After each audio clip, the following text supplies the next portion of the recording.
آپ اسی حالت میں شادی میں جاؤ جو اللہ کو منظور ہے۔ لیکن اللہ تعالیٰ کو کہاں گوارا تھا کہ اس کے محبوب کی کوئی توہین کرے۔ اللہ تعالیٰ جبرائیل علیہ السلام کو حکم دیتے ہیں، اے جبرائیل، میرے محبوب کی پیاری بیٹی فاطمہ کے لیے جنت سے شاہی جوڑا لے کر جاؤ، خوبصورت زیورات لے کر جاؤ۔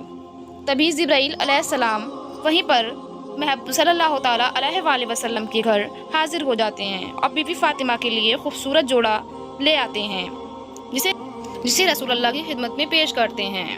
رسول اللہ بی بی فاطمہ کو یہ جوڑا دیتے ہیں اور کہتے ہیں، دیکھ فاطمہ، اللہ تعالیٰ نے تیرے لیے جنت سے شاہی جوڑا بھیجا ہے، اور زیورات دیتے ہیں۔ بی بی فاطمہ جانے کے لیے تیار ہو جاتی ہیں۔ وہ شاہی جوڑا پہنتے ہی گھر پورا جگمگانے لگتا ہے۔ بی بی فاطمہ جانے کے لیے جیسے ہی گھر سے باہر جاتی ہیں، گلیوں میں لوگ پوچھنے لگتے ہیں کہ یہ کس کی سواری ہے، اتنی خوبصورت، اتنی اللہ تعالیٰ پورے بھیجتا ہے جو کہ بی بی فاطمہ کے برابر سے چلتی ہیں اور سارا جہان جگمگا اٹھتا ہے۔ لوگ پوچھتے ہیں کہ یہ کون ہے؟ وہ یہودی بتاتا ہے کہ یہ بی بی فاطمہ، رسول اللہ کی بیٹی بی بی فاطمہ ہیں، جو کہ میری بیٹی کی شادی میں شرکت لائی ہیں۔ بی بی فاطمہ جیسے ہی شرکت کرتی ہیں، یہودیوں کی بیٹیاں اور عورتوں کی دیکھ کر آنکھیں پھٹ جاتی ہیں اور کہنے لگتی ہیں کہ بی بی فاطمہ کے پاس اتنا شاندار جوڑا کہاں سے آ گیا۔ وہ انہیں دیکھنے لگتی ہیں اور ان کے آگے پیچھے گھومنے لگتی ہیں۔ پھر ایک عورت ان میں سے بی بی فاطمہ سے پوچھتی ہے کہ اے فاطمہ، تمہارے پاس اتنا قیمتی جوڑا کہاں سے آیا؟ اس پر فاطمہ تو زہرا جواب دیتی ہیں کہ یہ جوڑا میرے بابا جان نے مجھے دیا ہے۔ وہ یہودی عورت تھوڑی دیر سوچنے لگتی ہے اور پوچھتی ہے، اے فاطمہ، تمہارے بابا جان کے پاس وہ جوڑا کہاں سے آیا؟ اس پر فاطمہ تو زہرا کہتی ہیں کہ یہ جوڑا اللہ تعالیٰ نے میرے لیے جنت سے بھیجا ہے، جو کہ بہت ہی خوبصورت ہے۔ اس پر یہودی عورتیں یہ منظر دیکھ کر اللہ کے پیارے رسول محمد صلی اللہ تعالیٰ علیہ وآلہ وسلم پر ایمان لے آتی ہیں اور لا الہ الا اللہ محمد رسول اللہ پڑھ کر مسلمان ہو جاتی ہیں۔ ذرا دیکھیے اللہ نے بی بی فاطمہ کے لیے کیسے جنت سے خوبصورت جوڑا بھیجا، اپنے محبوب کی توہین ذرا سی برداشت نہیں کی۔ جب رسول خدا نے اپنی بیٹی فاطمہ زہرا کو امام حسین کی شہادت اور ان پر آنے والی مصیبتوں کی خبر دی تھی، بی بی فاطمہ نے جب سنا کہ حسین 3 دن پیاسا رہے گا اور اس کو بڑی بے دردی کے ساتھ ذبح کیا جائے گا، پھر اس کی تلاش میں کور و کفن پڑی رہے گی، تو بڑی شدت سے روئیں اور بولیں، اے بابا جان، میرے حسین پر یہ واقعہ کس زمانے میں پیش آئے گا؟ پھر رسول خدا نے فرمایا، اے فاطمہ، افسوس کہ تیرے فرزند پر جب یہ مصیبت مبتلا ہوگی تب وہ تنہا ہوگا، اس وقت نہ ہی میں ہوں گا، نہ تو ہوگی بیٹی، اور نہ ہی علی ہوگا۔ یہ سب سن کر جناب سیدہ پہلے سے زیادہ روئیں اور بے قرار ہو کر عرض کیا کہ اے بابا جان، جب میرا بیٹا ایسی بے قراری سے شہید ہوگا تو اس پر کون روئے گا؟ اس پر رسول خدا نے فرمایا کہ اے فاطمہ زہرا، میری امت کی عورتیں میرے اہل بیت کی عورتوں کی مصیبت کو یاد کر کے روئیں گی، اور میری امت کے مرد میرے اہل بیت کے مردوں کو یاد کر کے روئیں گے۔ میرے دوستوں کی قوم ایک دوسرے کے بعد میرے حسین کے سامان کا ماتم کر کے ہر سال تازہ کریں گے۔ اے فاطمہ، روز قیامت عورتوں کی شفاعت تم کرنا اور مردوں کی شفاعت میں کروں گا، اور جو مصیبتیں حسین سن کر روئے گا ہم اس کا ہاتھ پکڑ کر جنت میں داخل کریں گے۔ اے فاطمہ، سب آخر قیامت کے دن رو رہی ہوں گی، اگر جو آنکھ مصیبت حسین سن کر روتی ہے تو وہ آنکھ خوشحال ہوگی اور جنت کی نعمتوں کی اسے خوشخبری دی جائے گی۔ سفید کبوتر کا ایسا واقعہ جس کو سن کر آپ کی آنکھوں میں آنسو آ جائیں گے۔ کبوتر کو لوگ بہت ہی محبت سے پالتے ہیں۔ آج کا واقعہ سننے کے بعد آپ کبوتر سے بے انتہا محبت کرنے لگیں گے۔ یہ واقعہ ہے ایک کبوتر اور حضرت امام حسین علیہ السلام کا 61 ہجری اور 10 محرم کے دن کربلا میں حضرت امام حسین علیہ السلام کا سر مبارک بدن سے جدا کر دیا گیا۔ جب پیارے نبی محمد کی شہزادیوں کو قید کر لیا گیا، امام علیہ السلام کے غم میں آسمان بھی برس برس کر رو رہا تھا۔ 10 محرم کو ایک سفید کبوتر کربلا کے میدان سے گزر رہا تھا، تبھی کبوتر نے دیکھا کہ کربلا کی تپتی زمین پر رسول کے پیارے نواسے کا جسم بدن پڑا ہوا ہے۔ وہ کبوتر چیختا چلاتا ہوا آسمان سے نیچے اتر آیا اور دوسرے پرندوں کو کہنے لگا کہ قیامت آ گئی، پیارے نبی صلی اللہ تعالیٰ علیہ وآلہ وسلم کی نواستی کو کربلا میں شہید کر دیا گیا۔ یوں کبوتر کربلا کو آ کر گھیرنے لگے اور امام حسین علیہ السلام کے غم میں رونے لگے، اور اس کبوتر نے اپنے آپ کو امام حسین کے خون میں اپنے آپ ایسے تروتر کر لیا اور پھر واپس اڑ گیا۔ پھر کبوتر اڑتا ہوا مدینہ شریف جا پہنچا اور طواف کی طرف پیارے محمد سرکار دو عالم کے روضے کے ارد گرد چکر کاٹنے لگا۔ اس کبوتر کے پروں سے خون کے قطرے ٹپک رہے تھے کہ لوگوں نے جب اس کبوتر کا حال دیکھا تو حیران و پریشان ہو گئے۔ اس کے بعد جب ان لوگوں کو معلوم ہوا کہ کربلا میں حضرت امام حسین علیہ السلام کو شہید کر دیا گیا ہے، تو پھر معلوم ہوا کہ سفید کبوتر پیارے نبی رسول اللہ کے روضے پر کیوں آیا تھا۔ کبوتر یہ پیغام دینے کے لیے آیا تھا کہ رسول کے نواسے کو بے دردی سے شہید کر دیا گیا ہے۔ اس لیے بزرگوں نے ارشاد فرمایا ہے کہ دنیا میں جو سفید رنگ کا کبوتر ہے وہ اسی کبوتر کی نسل میں سے ہے۔ اللہ تبارک و تعالیٰ نے ان کبوتروں میں اتنی شفا اور برکت رکھی ہے کہ تاریخ میں لکھا ہے کہ مدینے میں ایک گاؤں میں شیام نام کا یہودی تھا۔ اس کی ایک بیٹی تھی جو کہ بہت ہی خوبصورت تھی۔ اس کو اچانک ہی گوہر کا مرض ہو گیا، جس کی وجہ سے اس کے ہاتھ اور پاؤں اور آنکھوں نے کام کرنا ختم کر دیا تھا۔ وہ لڑکی نابینا ہو گئی اور اس لڑکی کو دیکھ کر اس کے رشتہ دار اور محلے کے لوگ شدید نفرت کرنے لگے۔ لوگ باتیں کرنے لگے کہ کہیں یہ مرض ہمیں نہ ہو جائے۔ وہ یہودی اپنی بیٹی کو لے کر اس شہر سے دور چلا گیا اور دوسرے شہر میں جا کر بس گیا۔ وہ یہودی دن بھر کام کرتا اور شام کو اپنی بیٹی کے پاس آ جایا کرتا تھا۔ ایک دن ایسا ہوا، وہ یہودی اپنے کام میں اتنا مصروف ہو گیا تھا کہ وہ شام تک اپنی بیٹی کے پاس نہ آ سکا۔ اس بات پر لڑکی بہت پریشان ہو گئی کہ اتنا وقت ہو گیا ہے اور میرا والد ابھی تک نہیں آیا ہے۔ وہ اپنے والد کو ڈھونڈتی ہوئی ایک درخت کے نیچے جا پہنچی۔ لڑکی کو محسوس ہوا کہ اس کے آس پاس ایک پرندے کی چیخ بھری آواز آ رہی ہے۔ اس کی آواز میں اتنا درد تھا کہ وہ لڑکی اس آواز کو سنتے ہوئے اس کا پیچھا کرتے ہوئے کھچڑتے کھچڑتے اس درخت کے نیچے جا پہنچی۔ وہ لڑکی دیکھ نہیں سکتی تھی، لیکن اس لڑکی نے اپنا سر اٹھایا اور درخت پر دیکھا۔ وہاں پر ایک سفید کبوتر بیٹھا تھا جس کے پروں سے خون کا قطرہ اس کی آنکھ پر گر پڑا۔ اس قطرے کا گرنا تھا کہ امام حسین علیہ السلام کی خون کی برکت سے اس کی آنکھوں کی روشنی واپس آ گئی۔ وہ لڑکی اپنی آنکھ سے دیکھنے لگی اور خون کا قطرہ اس کی دوسری آنکھ میں بھی گر پڑا۔ خون کی برکت سے لڑکی دونوں آنکھوں سے دیکھنے لگی۔ لڑکی بہت خوش ہوئی اور ساتھ ہی حیران ہو گئی جب اس نے اوپر درخت پر دیکھا تو ایک کبوتر خون سے لتھڑا ہوا تھا۔ کچھ دیر لڑکی نے اسے دیکھا اور اس کی کچھ بوندیں اور اس پر گریں۔ جسم پر گرتے ہی ان قطروں کی برکت سے ٹھیک ہو گئی۔ امام حسین علیہ السلام کی خون کی برکت سے اس لڑکی کو مکمل شفا مل گئی۔ لڑکی جیسے ہی باغ سے باہر نکلتی ہے تو اس کا والد اس کی تلاش میں نکلا۔ ویسے ہی اس کا والد اس کے سامنے تھا۔ والد نے اس لڑکی سے پوچھا کہ بیٹی آپ کون ہو؟ یہاں میری ایک بیٹی رہتی تھی، جس جگہ میں اس کو چھوڑ کر گیا تھا وہ وہاں نہیں ہے، کیا تمہیں پتا ہے کہ میری بیٹی کہاں ہے؟ وہ خوش ہو کر روتی ہوئی بولی کہ اے بابا جان، میں ہی ہوں اور میں بالکل ٹھیک ہو گئی ہوں۔ اس کے والد کی آنکھوں میں آنسو آ گئے اور اسے گلے سے لگایا اور کہا کہ اے بیٹی، تجھے اپنی آنکھوں سے دیکھنا کیسے لگ گیا؟ اس کی بیٹی نے اسے پورا واقعہ سنایا۔ لڑکی اپنے باپ کو اس درخت کے نیچے لے گئی۔